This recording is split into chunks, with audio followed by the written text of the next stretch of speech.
Peace, y'all. It's your man Confidence, and I felt like doing a video breaking down some of the science around chopping samples. A lot of people use the term chopping samples, but when you listen to the beat, there's nothing choppy about it, because chop should mean choppy.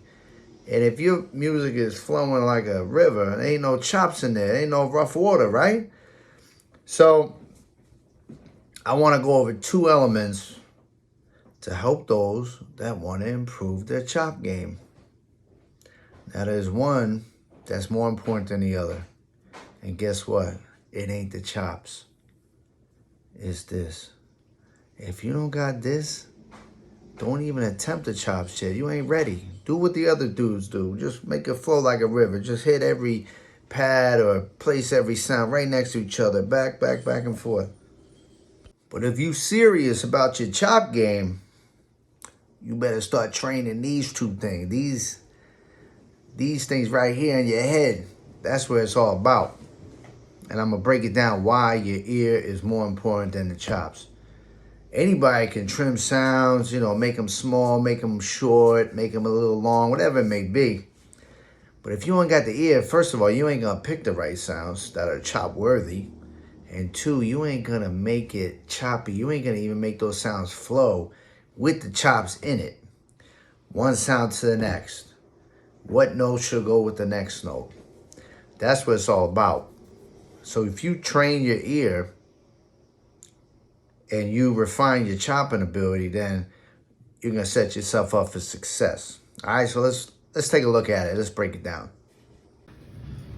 All right, so on the MPC, man, you put your sounds on there. You got 4 banks. Me personally, I don't go over the 1 bank. I need all my sounds right with the drums, because I like to play my samples, my chops with the drums all together so I can get a feel for how it's going to flow.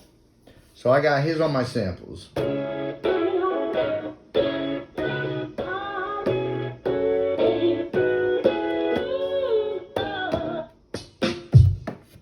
All right, so man, this is your canvas, man. You went through the sample, you picked out what you like. Now it's time to create something. So for me, the reason why I like all my sounds and drums on the same pad, so I can tap the pads and play my drums.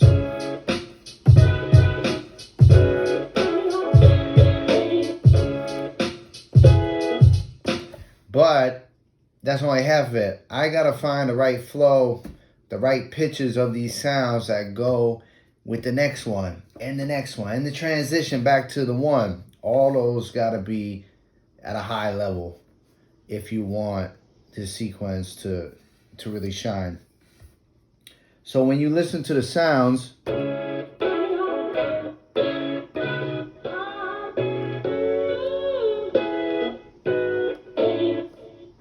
let's say I did this.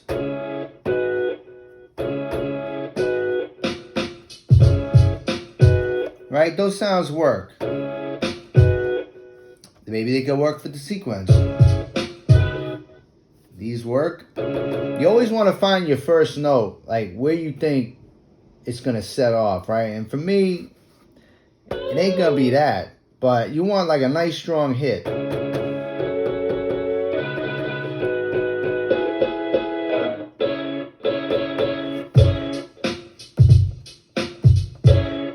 I wouldn't want this from my first note. It doesn't really have that edge.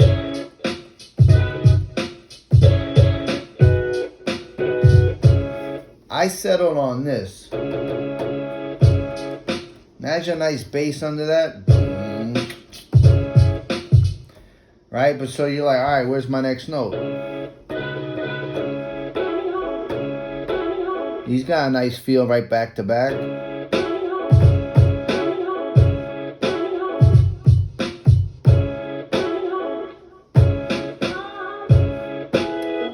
These don't. Alright, don't use this note. That don't work. That works. That works. That don't work. that works. But just because it works don't mean that's going to be the sound you got to use. You got to continually refine and build your arrangement, your sequence, so that each sound to the next is complementing those sounds the best it can be. And it's a lot of trial and error. You got to experiment. For me, for this right here, I was experimenting. I mean, I had a couple different sequences I made, but I wasn't feeling most of them. I mean, I think I'm feeling the last one that I did, but I guess, you know, at the end of the day, you got to be in that right zone, you know, that right sort of mode where you're inspired to create. I'm kind of in that mode. So I'm going to show you a couple arrangements that I made, and then, you know, let's talk about it. You talk about it. Tell me what you think, you know. Maybe we'll do something where I'll give you these chops. Let me see what you can do. So here's the first arrangement I came up with. And I'm still toying with the drum pattern. I don't even know if I'm with that drum pattern either. But here's the first arrangement.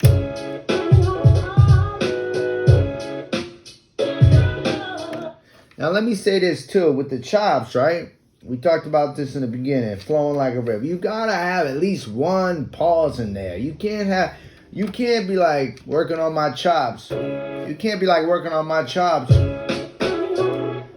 Even that was a little pause. You can't be like working on my chops.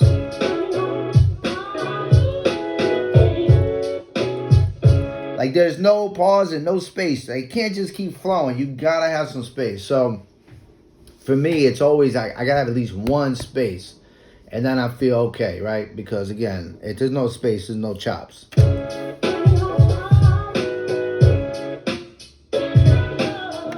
That's first sequence.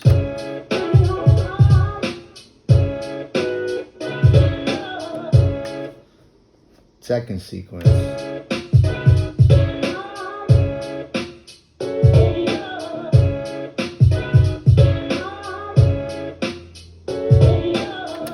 Now there's two spaces in that one, and then a couple like real little spaces.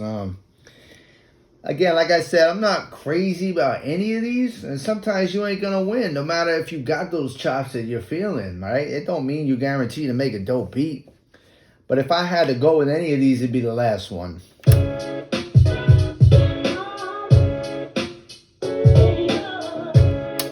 Alright? So there it is. That's how you step up your chop game.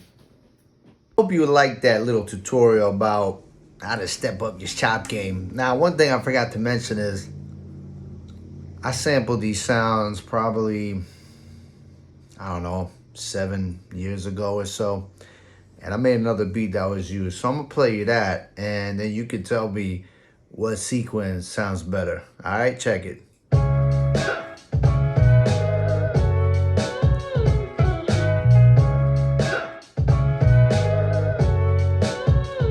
Confidence on the track.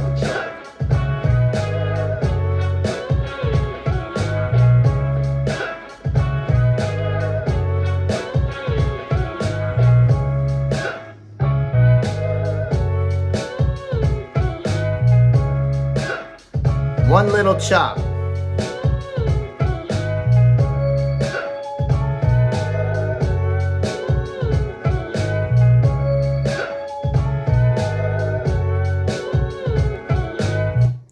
As far as I'm concerned, none of these touch that, but I came across it again. I said, you know what? You could always revisit and make something different, new, maybe better.